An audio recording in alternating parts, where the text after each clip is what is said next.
Hello and welcome to this week's Money Fit live webinar with Todd Christensen, Education Manager here at Money Fit. I appreciate the chance to have you join me, and I look forward to today's topic. It is 3 dangerous decisions that keep us in debt forever. If you have ever seen the movie Sandlot, you'll recognize that reference there. We're going to just jump right in, go through a few questions, and you are welcome if you would like to chat any questions you might have to me using the live chat there on the side. Do be patient. There is a little delay in the chat, but I will get to that. So the first question, what is the average U.S. household debt, credit card debt? Now, as I mentioned, we're going to go through some questions here. We'll talk about the answers, and then at the end, you will get a link to get a certificate of completion. But we're going to go talk about 3 choices that we make, decisions that we go through in our finances that will keep us in debt our entire lives. All right, so let's just see, what is the average credit card debt in the U.S.? Here are your options. Is it 6 to 8,000, 8 to 10, 6 to 8, 10 to 12, 14 to 16, or 18 to 20? I know everybody feels like it's going to be the 18 to 20 or higher when they're dealing with any kind of debt. It sure feels overwhelming. This is a great question to address the idea that you can make your statistics say whatever you want them to. Here's the reality. It depends on what you mean by average credit card debt. If you are talking about the average credit card per household, American household, it's going to be in the $6,000 to $8,000 range. It's not huge, but for those who have it, it feels huge. If you only count the number of households that have a credit card, then it is $10,000 to $12,000 in that range. Again, if you only count households that have a credit card and carry a balance. So if you carry a balance, what is your average credit card debt? That is in the $14,000 to $16,000 range. And these figures are going to change based on the economy, go up and down, but they're going to be fairly similar, good for the next few years. $14,000, $15,000 for those who carry a balance, that's a huge sum. Okay, next. What is the average student loan debt in 2019 for a bachelor's degree? So those who are graduating with a bachelor's degree, what's their average student loan debt? Is it somewhere in 10 to 20,000, 20 to 30, 30 to 40, 40 to 50? I'll tell you this, when I started back in 2015 teaching classes, 2004, it was about $17,000. That was the average graduating college student, college graduate, had about $17,000. And it went up pretty much $1,000 a year for quite a while, leveled off a little bit, kicking up again. So the answer is right about $40,000. And that will just go up year after year. That's to be expected. There is the growth in student loan debt has far outstripped inflation. So the amount of student loan debt we have is much larger compared to our incomes now than it was even just 2 decades ago. Much larger. Okay. Why do most people who are filing for bankruptcy, what is the reason that they give for filing for bankruptcy? Is it because of medical expenses? Is it because of poor money management, divorce, or job loss. These figures are based on surveys that we administered to a couple of thousand people going through bankruptcy between about 2006 and 2014. That does take into account the Great Recession during that time, but it also takes into account the recovery, some recovery time. These figures are pretty steady, though, generally. What you'll hear on the news, or you'll hear, oh, it's all medical expenses because we have a broken medical system. I am not going to dispute that our medical system is broken. That's a topic for another year or another decade. But that is not the reason most people identify as causing why they're going through bankruptcy, why they had to go through bankruptcy. It's actually number 3. Those who have gone through divorce might say, well, it's got to be divorce, right? Because it is such a financially devastating situation to be in. If anybody's gone through it, they would naturally going to think it's number 1. If you've never gone through divorce, you might think, well, what is that? Why is that such a big deal? When you start talking about legal fees, there are some massive financial challenges, especially if children and custody get involved. It can be very difficult to deal with the financial challenges. It's number 4 on the list. About 10%, 9% of people filing for bankruptcy reported that it was because of divorce. Medical, by the way, was about 18 to 22%, depending on the year. The number 1 reason most people reported filing for bankruptcy was because of job loss. That's understandable. You lose your income, it's kind of hard to pay your bills, especially since 60% of Americans live paycheck to paycheck. 6 out of 10 Americans, 3 out of 5, however you want to say it. You walk past 5 people downtown on your during your lunch break, or while you're shopping, 1, 2, 3, 4, 5. 3 of those people have nothing in savings. That's the American way, apparently. And if you were to lose your income, what are you going to survive on? You've got rent or mortgage to pay.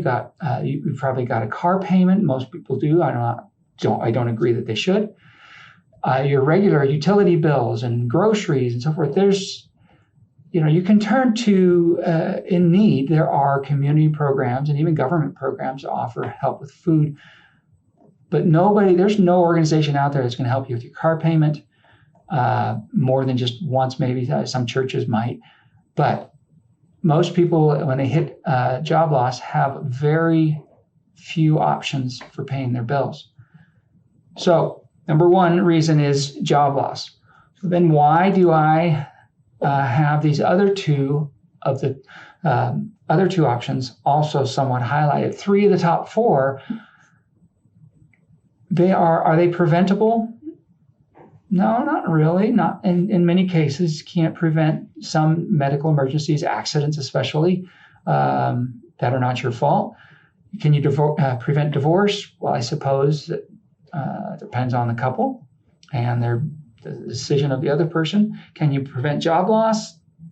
Possibly, but not when it's downsizing. Can you prevent poor money management, by the way, which is number 2 at about 24%, pretty steady. 1/4 of bankruptcies throughout the entire period reported it being, those filing reported because of overspending or abuse of credit cards. Are they preventable? No. Predictable? In some, the closer you get to some of these, the medical expenses and the divorce, they might become predictable. But can you be prepared for it and minimize the impact? Absolutely.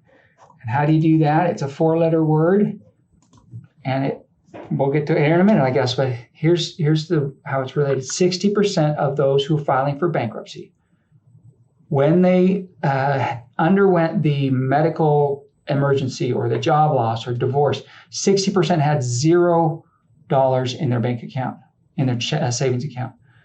Another 28% had less than $1,000. So 9 out of 10 had $1,000 or less in their savings account.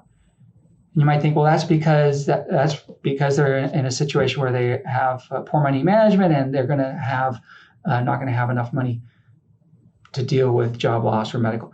That's actually very normal for American households. Most American households have nothing, and if they do, have very little in a savings account. Here's the fatal mistake number one: nothing in savings. We have no savings plan. We have no savings that we're dealing with at all, that we're contributing to. If we could just commit to saving something. A lot of people get overwhelmed. They say, I can't save enough. Because you hear, oh, I'm supposed to have 3 to 6 months of living expenses. And you start adding that up. Well, what is your rent or mortgage? Multiply that by 3 or even bigger, 6. How much do you spend on food every month? If there's a household of 4, it's easy to spend $500, $600, $800 or more on food. Multiply that by 3. Multiply your utilities by 3, and then all your car-related expenses and your transport, your cell phone and internet, and all of a sudden you're talking about $8, $12, $15, $20, $30,000. Is it reasonable to expect a household to have that? Not on our typical lifestyles. Is it reasonable? It should be, but it's not. So we get overwhelmed. We think, there's no way I can ever come up with that. It's going to take me 5 years, and by the time I get to that, I will have had 3 emergencies and depleted it anyway. Here's the reality about savings. Most people think it's an amount. I've got to save 15% or 10% or 3 months worth. It's not an amount. Savings is a commitment. If you can commit to being consistent, I don't care if it's $5 a month or $3 a month or $1.50 a month or $1,000 a month. If you can commit to saving something every time you get income, then you're saving money and you have a positive pattern behavior of saving. And you are more likely, after a couple of months, let's say you're only saving $10 a month. After a couple of months, you realize you didn't miss that $10. You thought you were maxed out. You thought you were spending every penny that you earned. It's like 60% of Americans. You say, well, I can't save any. I'm spending it all. I can't, as if to say spending it all means that all their purchases are priorities over saving. If you commit to savings as your priority, make it your number one bill to pay, that you are your first creditor, regardless of how much you owe on rent or credit cards or student loans or all these other expenses. If you commit to pay yourself first, you will pretty soon realize that, you know what, I'm spending money on stuff that I don't need and that I can afford to do without. And yet you look over here and your savings is starting to grow little by little, but nonetheless you see it growing. You realize I can do more. You'll double that and double it until after maybe a year, you're up to that 5 or 10% that really is making a big difference in your preparation for the emergencies. All right, let's go on to another question. Number 4 here. How much do minimum payments actually pay down your credit card debt? You make a minimum payment on your credit card, it only asks for your minimum payment. You make that payment, don't even use the card. Next time you get a bill, how much difference is there going to be between balance now and the balance a month from now? Is it going to be 1 to 2%, 4 to 6, 8 to 10, or 12 to 14? Everybody would like to think 12 to 15. Everybody would like to think, well, that minimum payment, it can be a pretty good chunk. Hopefully it's taking out a big chunk of their debts. The reality is it's not. It is 1 to 2%. Back before the mid-2000s, credit card companies weren't even required by regulators to amortize your debt with your minimum payment, meaning you could make the minimum payment, not use the card, and the debt could actually go up. That was not standard practice, but that was possible, and there were cards doing that. In the mid-2000s, one of the main regulators, the Office of the Comptroller of the current U.S. currency, required credit card companies to start working out their minimum payments so they would at least pay down 1% of the debt. 1%. How do minimum payments work? Most Many might know this already. I wouldn't even say most, because every month you get a payment. How do they figure out that payment? It keeps changing every time you get a bill. It is simply a percentage of your balance. Some credit card companies require 2%. Most are going to be in the 3% range. Some might require 4% of your balance. So if your balance changes, and it will change because you've either made a payment or you've made a purchase or both, then your minimum payment the next time will be different as well. That's just how minimum payments work. If you only make minimum payments though, and you don't ever make more than that, you will see that you've fallen into the second fatal financial mistake, and it'll keep you in debt forever. How long is forever? Well, if you never use that card again and only make minimum payments, it's probably going to take 15 to 25 years to pay off. Of course, if you keep making purchases and only make minimum payments, you literally will be in debt the rest of your life. You have to stop making purchases and make more than minimum payments if you want to accelerate your debt repayment. 15 years for most people feels like an eternity, especially when you're paying interest. Make more than the minimum payment. That's the key. The reality is 58% of Americans are carrying a balance. We go back to that first issue about savings and about who's not saving. Very similar, 58%, 60% are not saving anything. 58%, very similar, are carrying a balance on their credit cards from month to month. 40% of credit card holders are actually making only minimum payments. In the last 10 years, what we've seen is more people are paying off their debt, they're paying off their balance in full every month. It used to be about a third. A third were paying off their balance in full, a third were making only minimum payments, and about a third were making payments, but not paying off the whole thing, but paying more than minimum. The top and the bottom thirds are increasing. Now about 40% are only making minimum payments, and a little over 40% are paying off their debts every month, credit card payments, purchases. And so about a little less than 20% are making more than the minimum payment, which means though that 6 out of 10 Americans with a credit card are paying interest, regardless of the deal you got when you made a purchase using that card.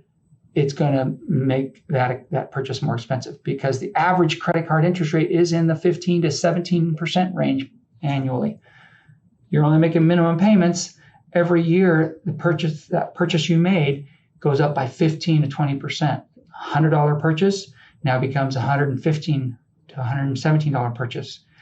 And if you don't pay it off again the next month, it's going to become a $130 purchase. And if you don't, or the next year, and if you don't pay it off the next year, it's going to be a $150 purchase because you're only making minimum payments and interest keeps adding on and on and on. So it can quickly, pretty easily add 50 to 100 or even 200% to your original purchase price.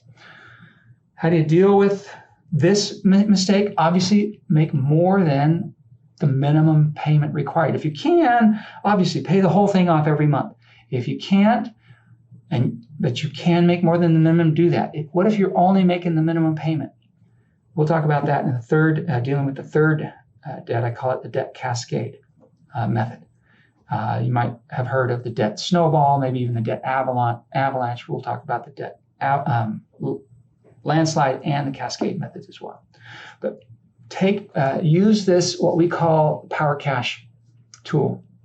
Figure out how much you spend every month. You can do a quick review of this on your online, on your phone app, or wherever you have access to your account.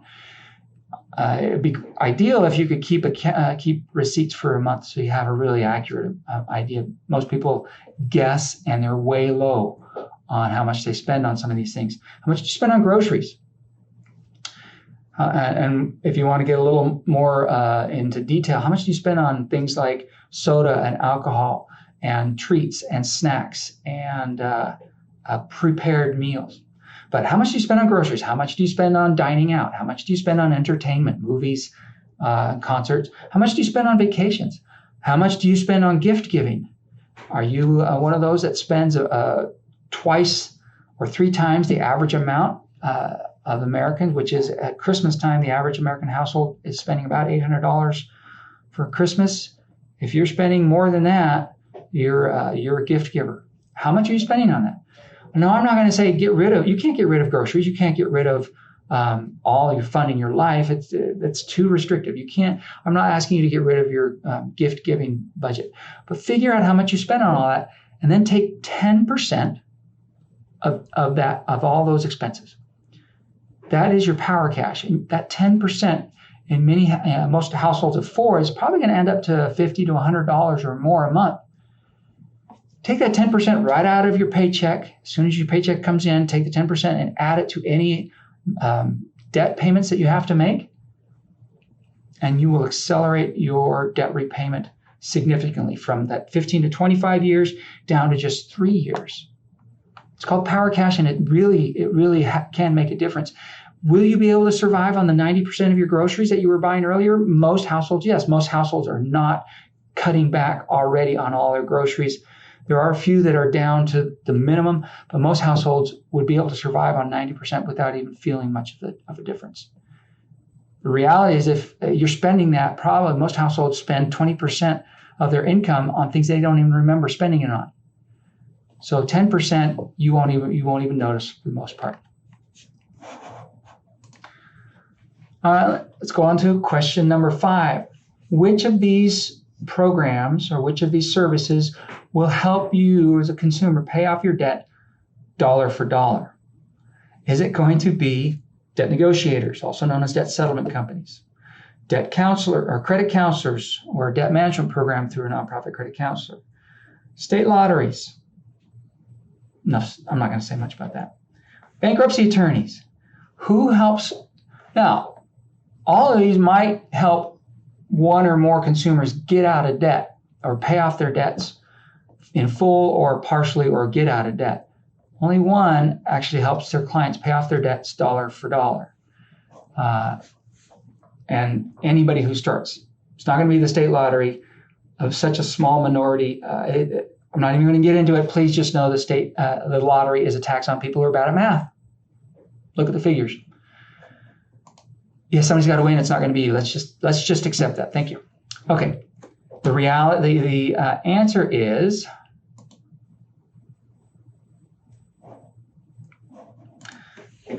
nonprofit credit counseling agencies. There are about 100 of them around the country at this point. If they should belong to one of the 2 main credit counseling industry trade groups, such as FCAA.org.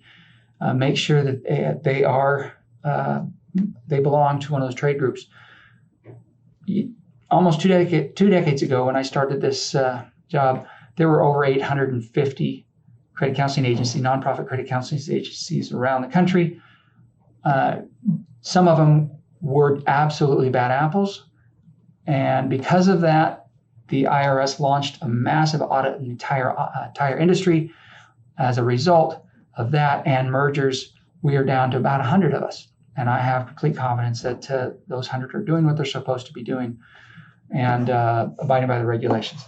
So credit counselors, they actually help clients pay off 100% of their debts, just at lower interest rates. They work with the current creditors. The current creditors will generally agree, unless there's some mitigating factors, but they'll generally lower their interest rate down to 2%, 5%, 8%, maybe even 0%, versus that 15, 17 average, or if you're in the default, maybe 20, 30% interest rate. You can see that with that low interest rate, you're going to have a much lower monthly payment, and you're going to be out of debt in 5 years or less. That's how credit counseling agencies work. The third mistake people make is, instead of turning to a third party or not even working on their own, trying to pay down their debts, they do what's called the debt shuffle. We refer to this as the debt shuffle.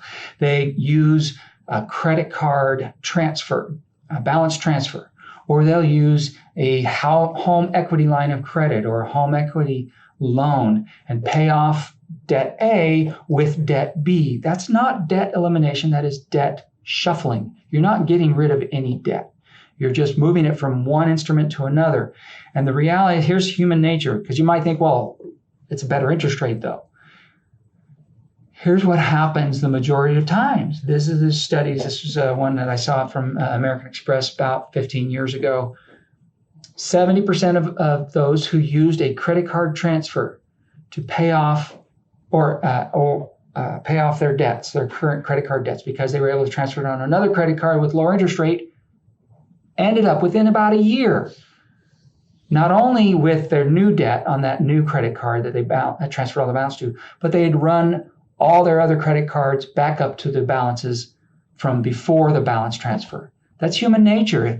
Oh, look, I'll just start using this credit card again just for emergencies. And pretty soon, we haven't learned to say no to ourselves in that credit card. Those credit cards are back up to what they were. If you use a home equity line of credit, it's even worse now. Your home, you have the massive home loan that paid off your credit card debt.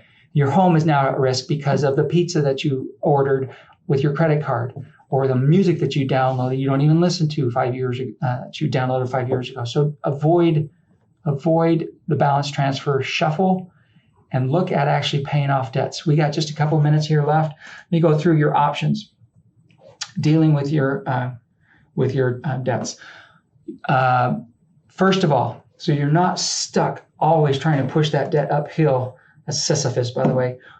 Here's one way of looking at it. We call it shooting hoops. Start by shooting hoops.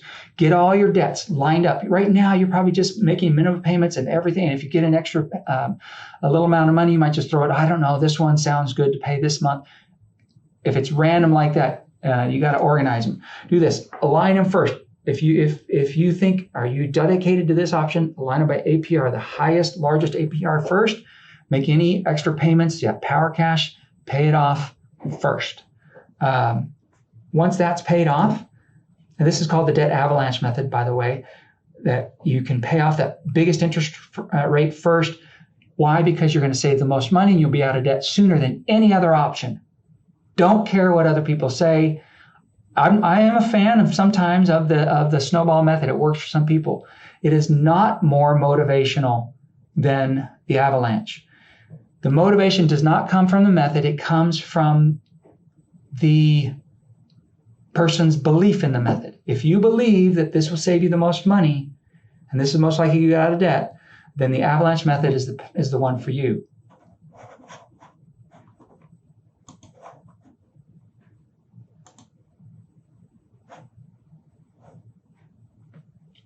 If you believe that the snowball method is right for you, then it will be the right method for you. The avalanche, snowball, landslide, whatever you believe, that's the method that will work best for you. Okay, so line them all up by highest APR first. Then adjust your monthly payment, or when you've paid off the first debt on your account or any debt, move that payment to the next one on your list, and fight that one next. Accelerate that debt repayment next. Every time you pay off a debt, move that previous debt payment to the new one on top of your list. That's the debt avalanche. Next option, and you'll see you'll get them all paid off, and you will save yourself hundreds or thousands of dollars using that method. If you want to use the highest interest rate, the newest account balance first, that might be a good option if you are trying to rebuild your credit. Attacking the balances on your newest account first means that you will rebuild your credit faster. That's just the way that the credit scoring systems work, and we call that the debt landslide. Next option is the debt settlement. You've probably heard of that. That is attacking the lowest balance first. That might work for some people. If you absolutely need that quick, short, small win, use that method. Otherwise, if you do that and you get that win, fine. Then move to the avalanche or the landslide. Once you see that you can do this, you'll be more likely to actually succeed. And then what we call the debt cascade, I mentioned it earlier. Debt cascade is paying the minimum payments, whatever. You can't afford anything else. Maybe you don't have any power cash you can deal with. This is you're making Only minimum payments now. Next month, they're going to ask for a little less. Well, pay the same amount that you paid this month. Don't start accepting the minimum payment as it goes down as the new payment. Stick with whatever your minimum payment is now. That's the debt cascade. And you, instead of these other three methods can have you out of debt in 3 years or less, the debt cascade still can accelerate your repayment from that 15 to 25 years down to just 4 years. So get your hoops aligned. How do you want to pay them off? Do you want to pay the highest interest rate first, which is the best generally for most households? Do you want to pay it the newest to build your credit? Do you need that small win to get a little extra motivation with a snowball? Or are you going to go with what you can barely afford this month and stick with that and still be out of debt in 4 years or less? Okay, whatever option you choose, pick one, keep going, and you're off and running. That's the main thing. If you don't pick one, you'll never get out of debt, and you will be in debt forever. So finally, just as a follow-up here, what do you do next? If you want to do things on your own, if you're a do-it-yourselfer, check out our do-it-yourself debt relief options on moneyfit.org. Keep learning, always keep learning. We're not the only program out there that has some good information. Always look for ways to learn about your personal finances. If you need help, talk to a professional. Give us a call. We'd be happy to hear from you. 800-432-0310 is our number here at moneyfit.org. Again, I mentioned 3 options earlier: that nonprofit credit counseling agencies, debt settlement, and then bankruptcy.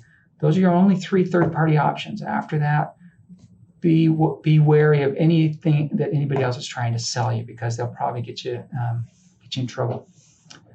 Our theory of change, to finish up as we always do. If you don't picture where you want to be financially. In the case today, you want to be out of debt. What would debt freedom look like? What would it feel like? What would you do if you didn't have to make debt payments every month?